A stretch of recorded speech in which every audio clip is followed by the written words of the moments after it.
ದಾವಣಗೆರೆಯಿಂದ ಕರೆ ಮಾಡಿದ್ದಾರೆ. ನಮಸ್ಕಾರ ಶಿವಕುಮಾರ್ ಅವರು, ನಮಸ್ಕಾರ. ನಮಸ್ಕಾರ ಸರ್. ನಮಸ್ಕಾರ. ಏನು ಹೇಳ್ತೀರಿ GST 2.0 ಬಗ್ಗೆ? GST 2.0 ಭಾಳ ಚೆನ್ನಾಗಿದೆ. ಇದು ಈಗ ಭಾಳ ವರ್ಷದಿಂದ ಮಾಡ್ಬೇಕಾಯ್ತು. ಅಂದ್ರೆ ನಮ್ಮ ಇಂಡಿಯಾ ಭಾಳ ಸದೃಢವಾಗಿರೋದು ಈಗ ಮಾಡಿರೋದು ಒಳ್ಳೆ ಟೈಮಿಗೆ ಮಾಡಿದ್ದಾರೆ ಅಂತ ನಮ್ಮ ಅಭಿಪ್ರಾಯ. ಎಲ್ಲರಿಗೂ ಅನುಕೂಲ ಆಗುತ್ತೆ. ಓಕೆ, ನೀವೇನು ಮಾಡ್ಕೊಂಡಿದ್ದೀರಿ ಶಿವಕುಮಾರ್ ಅವರೇ? ನಮ್ದು ವಿಳ್ಯದೆಲೆ ವ್ಯಾಪಾರ, ದಾವಣಗೆರೆ. ನಿಮ್ಗೆ ಹೆಂಗೆ ಅನುಕೂಲ ಆಗುತ್ತೆ ಈ GST?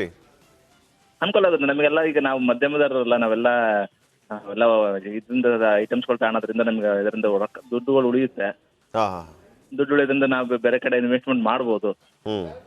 ಹಾಗಾಗಿ ನಮಗೆ ಅನುಕೂಲ ಆಗುತ್ತೆ ಅಂತಾನೆ ಹೇಳ್ತಾರೆ. ಪ್ರಧಾನಿ ಮೋದಿ ಅವರು ಅದನ್ನೇ ಹೇಳ್ತಿದ್ರು, ನಾಳೆಯಿಂದ ಉಳಿತಾಯಗಳ ಉತ್ಸವ ಅಂತ ಹೇಳಿ. ಹೌದು. ಸೊ ಆ ರೀತಿ ಆಗುತ್ತೆ ಅನ್ನುವಂತಹ ಒಂದು ಬಲವಾದ ನಂಬಿಕೆ ನಿಮಗೆ. ವ್ಯಾಪಾರಸ್ಥರಲ್ವಾ ನೀವು? ಹೌದು, ವ್ಯಾಪಾರ. ಸೊ ಏನೇನು ನಿರೀಕ್ಷೆ ಮಾಡ್ತಾ ಇದ್ದೀರಿ ಹೊಸ GST ಇಂದ? GST ಎಲ್ಲಪ್ಪ ಇದಾಗೋದ್ರಿಂದ ಇನ್ನೊಂದೇನಪ್ಪ ಅಂದ್ರೆ, ನಾವು ಇನ್ನೊಂದು ಕೆಲವು ಕಡೆ ಈಗ ರೇಟ್ಗಳು ಹೆಚ್ಚಿಗೆ ಮಾಡಿ GST ಕಮ್ಮಿ ಮಾಡೋದ್ರಿಂದ ಉಪಯೋಗ ಇರೋದಿಲ್ಲ. ಅದೊಂದು ಕಡಿವಾಣ ಹಾಕ್ಬೇಕು. ಕೆಲವೊಂದು ಈಗ ನೋಡ್ರಿ, GST ಕಮ್ಮಿ ಮಾಡೋದು ಅಂತ ಹೇಳ್ತಿದಾರೆ. ಹೌದ್ರಾ?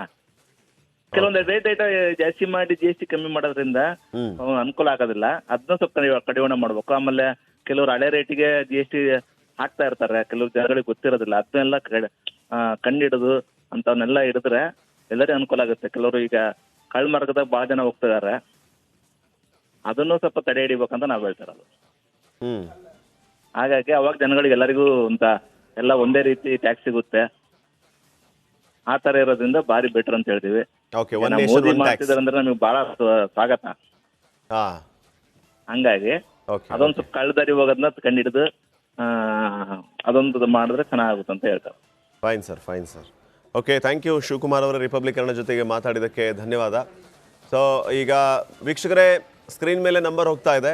ನಂಬರನ್ನು ನೋಟ್ ಮಾಡಿಕೊಂಡು ನೀವು ಕೂಡ ನಮಗೆ ಕರೆ ಮಾಡಿ ನಿಮ್ಮ ಅಭಿಪ್ರಾಯವನ್ನು ಈ ವಿಚಾರವಾಗಿ ತಿಳಿಸಬಹುದು. ಮತ್ತಷ್ಟು ಕರೆಗಳು ಬರ್ತಾ ಇದೆ, ತಗೋತೀನಿ. ಅದಕ್ಕಿಂತ ಮುಂಚೆ ನಮ್ಮ ಎಕ್ಸ್ಪರ್ಟ್ ಈಗ ಲೈನಲ್ಲಿದ್ದಾರೆ, ಅವರ ಜೊತೆಗೆ ನಾನು ಮಾತಾಡ್ತಾ ಇದ್ದೆ. ಪವಿತ್ರ ಮೇಡಮ್, ಈ GST 2.0 ಚರ್ಚೆ ದೇಶದಲ್ಲಿ ಒಂದು ಕಡೆ ಆಗ್ತಾ ಇರುವಾಗ ಮತ್ತೊಂದು ಕಡೆ ನೀವೆಲ್ಲ ಗಮನಿಸ್ತಾ ಇದ್ರಿ, ಅಮೇರಿಕಾದ ಈ ಸುಂಕದ ಟ್ಯಾರಿಫ್ ಬಗ್ಗೆನೂ ಕೂಡ ಭಾರಿ ಚರ್ಚೆ ಆಗ್ತಾ ಇತ್ತು. ಅವ್ರಿಗೆ ಒಂದು ರೀತಿ ಕೌಂಟರ್ ಕೊಟ್ಟಂಗೆ ಆಯ್ತಾ ಇದು? ಖಂಡಿತವಾಗ್ಲೂ ಹೌದು. ಅಂದ್ರೆ ಇದು ಏನಂತ ಹೇಳಿದ್ರೆ, ಈಗ 50% ಅವರು ಟ್ಯಾರಿಫ್ ಅನ್ನ ಆಲ್ಮೋಸ್ಟ್ 25+25 ಅಂದಾಗ 50% ಟ್ಯಾರಿಫ್ ಹೆಚ್ಚಾಗಿರುತ್ತಲ್ಲ. ಇದರಿಂದ ಏನಾಗತ್ತೆ ಅಂತ ಹೇಳಿದ್ರೆ, ನಮ್ಮ ದೇಶದ ಆಮದು, what we call as imports ಅಲ್ಲ, ಇದು ಇವತ್ತು ಜಾಸ್ತಿ ದುಬಾರಿ ಆದಂತ ಸಂದರ್ಭದಲ್ಲಿ ಜನರೇನ್ ಮಾಡ್ತಾರೆ ಅಂತ ಹೇಳಿದ್ರೆ, ನಾವು ಇಂಪೋರ್ಟ್ಸ್ ಗೆ ಹೋಗೋದಿಲ್ಲ, ಮಾರು ಹೋಗೋದಿಲ್ಲ. ಅದರ ಬದಲು ಆಂತರಿಕವಾದಂತ ಸರಕುಗಳು GSTನೂ ಕಡಿಮೆ ಮಾಡಿದಾಗ ಆಂತರಿಕ ಸರಕುಗಳೇ ಕೈಗೆಟುಕುವಂತ ದರದಲ್ಲಿ ನಮ್ಮ ದೇಶದ ಜನರಿಗೆ ಸಿಕ್ಕತ್ತೆ. ಹಾಗಾಗಿ ಹೇಳಿರುವಂತದ್ದೇ ಕಾನ್ಸೆಪ್ಟ್. ಸೊ ಇಲ್ಲಿ ಉತ್ಪಾದನೆ ಆಗುವ ಸರಕುಗಳನ್ನೇ ನಾವು ಉತ್ಪಾದನೆ ಮಾಡಿದಂತ ಸಂದರ್ಭದಲ್ಲಿ ನಮ್ಮಲ್ಲಿ ಇದೆಯಲ್ಲ ಡೊಮೆಸ್ಟಿಕ್ ಇಂಡಸ್ಟ್ರಿ ಅಥವಾ ಆಂತರಿಕ ಕೈಗಾರಿಕೆಗಳನ್ನ ನಾವು ಮತ್ತಷ್ಟು ಬಲಿಷ್ಠಗೊಳಿಸಿದಾಗ್ತದೆ. ಅಂದ್ರೆ ನಮ್ಮ ಕೈಗಾರಿಕೆಗಳು ಕೂಡ ಸೆಲ್ಫ್ ಸಫಿಷಿಯನ್ಸಿಯಿಂದ ಸೆಲ್ಫ್ ರಿಲಯಂಟ್ ಆಗ್ತದೆ, ಹಾಗೆ ಸದೃಢವಾಗತ್ತೆ. ಹಾಗೆ ನಾವು MSMEಗಳಂತ ನಾನು ಅದಕ್ಕೆ ಅವಾಗ ಹೇಳಿದೆ, ಯಾಕೆಂದ್ರೆ they are the back bone of our economy. Like agriculture, ಇವಾಗ MSMEಗಳು 40% ಉದ್ಯೋಗ ಸೃಷ್ಟಿ ಮಾಡ್ತಿರೋಂಥದ್ದು. ಆ ಘಟಕವನ್ನ ಇವತ್ತು ಸದೃಢಗೊಳಿಸಿ ಮೇಕ್ ಇನ್ ಇಂಡಿಯಾ ಅಥವಾ ಮೇಡ್ ಇನ್ ಇಂಡಿಯಾ ಅನ್ನೋಂಥದ್ದು ಕಾನ್ಸೆಪ್ಟ್ ಅಲ್ಲಿ ಇವತ್ತು ಸ್ವದೇಶಿ ಸರಕುಗಳನ್ನೇ ಬಳಸಬೇಕು ಅಂತ ಹೇಳಿದ್ರಲ್ಲ ಇವಾಗ ಮೋದಿಜಿ ಅವರು. ಹಾಗಾಗಿ ಡೊಮೆಸ್ಟಿಕ್ ಇಂಡಸ್ಟ್ರೀಸ್ ಅನ್ನ ನಾವು ಸದೃಢಗೊಳಿಸಿದಾಗತ್ತೆ.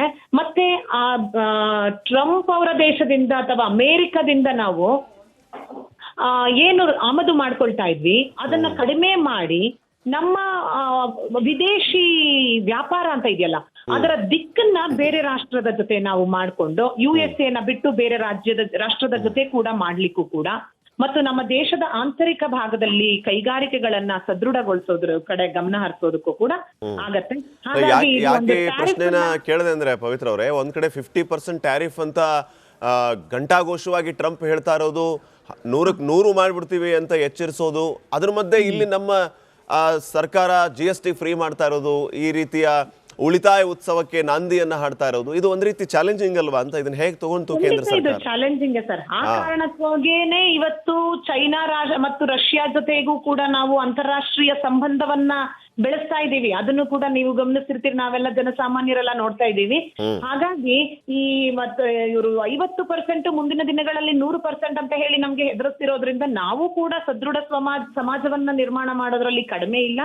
ನಾವು ರಫ್ತನ್ನೇ ಹೆಚ್ಚು ಮಾಡ್ತೀವಿ. ನೀವು ಆಮದನ್ನ ನಮ್ಗೆ ದುಬಾರಿ ಮಾಡಿದ್ರೆ ನಾವು ಸ್ವಾವಲಂಬಿಯಾಗಿ ರಫ್ತನ್ನು ಕೂಡ ಒಂದು ಕಡೆ ಹೆಚ್ಚು ಮಾಡಿ ಬೇರೆ ನಿಮ್ಮ ದೇಶ ಅಲ್ಲದೆ ನಾವು ಬೇರೆ ದೇಶದ ಜೊತೆ ನಾವು ವ್ಯಾಪಾರದ ದಿಕ್ಕನ್ನ ಬದಲಾಯಿಸ್ತೀವಿ ಅನ್ನೋ ಕಡೆ ಇವರು ಗಮನ ಹರಿಸೋ ಅಂತ ರೀತಿಯಲ್ಲಿ ಇದು ಒಂದು ಬರ್ತೀನಿ ಬರ್ತೀನಿ. ಒಂದೇ ನಿಮಿಷ. ಹಾಸನದಿಂದ ಗೋಪಾಲ್ ಅಂತ ಕರೆ ಮಾಡಿದ್ದಾರೆ. ಗೋಪಾಲ್ ಅವ್ರು ನಮಸ್ಕಾರ. ನಮಸ್ಕಾರ ಸರ್. ಏನ್ ಹೇಳ್ತೀರಿ ಗೋಪಾಲ್ ಅವರೇ? ಅಲ್ಲ, ಇವತ್ತು ಈ ದೇಶದ ಬೆನ್ನೆಲುಬು ರೈತ ಅಂತ ಹೇಳ್ತಾರೆ. ರೈತರು ನಿರೀಕ್ಷೆ ಇದ್ದದ್ದೆಲ್ಲ GST ಮೇಲೆ ಆಗಿರೋದ್ರಿಂದ ಇವತ್ತೊಂದು ಒಳ್ಳೆ ಕೆಲಸವನ್ನ ಮಾಡಿದ್ದಾರೆ. ಇವತ್ತು ರೈತ ಮುಂದೆ ಬರಬೇಕು ಅಂದ್ರೆ ಬರೀ ಬಾಯಲ್ಲಿ ಹೇಳಿದ್ರೆ ಸಾಲದು ಅಲ್ವಾ? ನನ್ಗನ್ಸುತ್ತೆ ಪ್ರಾಕ್ಟಿಕಲ್ ಆಗಿ ಅದಾಗಬೇಕು ಅಂತಕ್ಕಂಥದ್ದು. ಇವತ್ತು ಒಬ್ಬ ರೈತ ಒಂದು ಟ್ರ್ಯಾಕ್ಟರ್ ತಗೊಂತೀನಿ ಅಂತ ಹೇಳಿದ್ರೆ 18% GST ಕಟ್ತಾನೆ ಎಷ್ಟು ಹೊರೆ ಆಗ್ತಿತ್ತು ಅವನಿಗೆ. ಇವತ್ತಾಗಿರ್ತಕ್ಕಂಥ 5% GST ಆಗಿರೋದ್ರಿಂದ ರೈತರಿಗೆ ತುಂಬಾ ಅನುಕೂಲ ಆಗಿದೆ ಅಂತ ಒಂದ್ ಕಡೆ ಅನ್ಸುತ್ತೆ ನನಗೆ. ಇನ್ನೊಂದ್ ಕಡೆ ಏನಾಗಿದೆ, ಇವತ್ತು ನಿರುದ್ಯೋಗಗಳ ಸಮಸ್ಯೆ. ಇವತ್ತು ಯಾವುದೋ ಒಬ್ಬ ನಿರುದ್ಯೋಗಿ ಎಲ್ಲಾದ್ರೂ ಕೂಡ ಒಂದ್ ಕಡೆ ಕೆಲ್ಸಕ್ಕೆ ಹೋಗ್ತಾನೆ ಅಂತ ಹೇಳಿದ್ರೆ ಅವನೇ ಆದಂತ ಒಂದು ಜಾಬ್ ಅನ್ನ ಸೃಷ್ಟಿ ಮಾಡಕ್ಕೆ ಯೋಚನೆ ಮಾಡಿದಾಗ ಇವತ್ತು ಸಾಕಷ್ಟು GST ಇದು ಅಂತೆಲ್ಲ ಸಮಸ್ಯೆ. ಇವತ್ತು ಅದೊಂದ್ ಕಡೆ ಕಮ್ಮಿ ಆಗಿರೋದ್ರಿಂದ ನಿರುದ್ಯೋಗಿಗಳಿಗೆ ಹೆಲ್ಪ್ ಆಗುತ್ತೆ ಆಗ್ಬೋದು ಅಂತ ನನ್ನ ಅನಿಸಿಕೆ. ಸಂತೋಷ ಆಯ್ತಾ ಸರ್? ತುಂಬಾ ಸಂತೋಷ ಆಗಿದೆ. ರೈತರುಗಳಲ್ಲಿ ಇದ್ದೇ ನಿರೀಕ್ಷೆ ಅದು.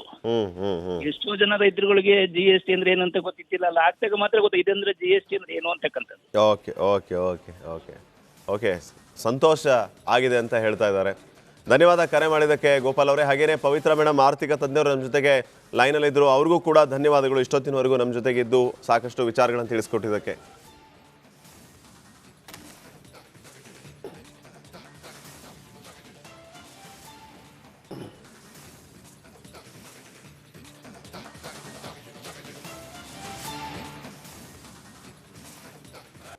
ದಾವಣಗೆರೆಯಿಂದ ಕರೆ ಮಾಡಿದ್ದಾರೆ.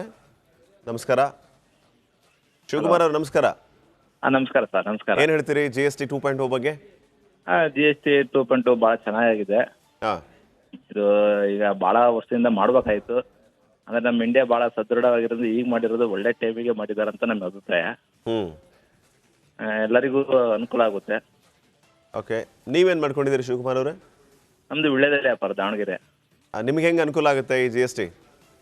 ಅನುಕೂಲ ಆಗುತ್ತೆ ನಮಗೆಲ್ಲ. ಈಗ ನಾವು ಮಧ್ಯಮದವರಲ್ಲ, ನಾವೆಲ್ಲ ಇದರಿಂದ ಐಟಮ್ಸ್ಗಳು ಕಾಣೋದ್ರಿಂದ ನಮ್ಗೆ ಇದರಿಂದ ದುಡ್ಡುಗಳು ಉಳಿಯುತ್ತೆ. ದುಡ್ಡು ಉಳಿಯೋದ್ರಿಂದ ನಾವು ಬೇರೆ ಕಡೆ ಇನ್ವೆಸ್ಟ್ಮೆಂಟ್ ಮಾಡ್ಬೋದು. ಹಾಗಾಗಿ ನಮಗೆ ಅನುಕೂಲ ಆಗುತ್ತೆ ಅಂತಾನೆ ಹೇಳ್ತಾ ಇರೋದು. ಪ್ರಧಾನಿ ಮೋದಿ ಅವರು ಅದನ್ನೇ ಹೇಳ್ತಿದ್ರು, ನಾಳೆಯಿಂದ ಉಳಿತಾಯಗಳ ಉತ್ಸವ ಅಂತ ಹೇಳಿ. ಹೌದು. ಸೊ ಆ ರೀತಿ ಆಗುತ್ತೆ ಅನ್ನುವಂತಹ ಒಂದು ಬಲವಾದ ನಂಬಿಕೆ ನಿಮಗೆ. ವ್ಯಾಪಾರಸ್ಥರಲ್ವಾ ನೀವು? ಹೌದು, ವ್ಯಾಪಾರ. ಸೊ ಏನೇನು ನಿರೀಕ್ಷೆ ಮಾಡ್ತಾ ಇದ್ದೀರಿ ಹೊಸ GST ಇಂದ?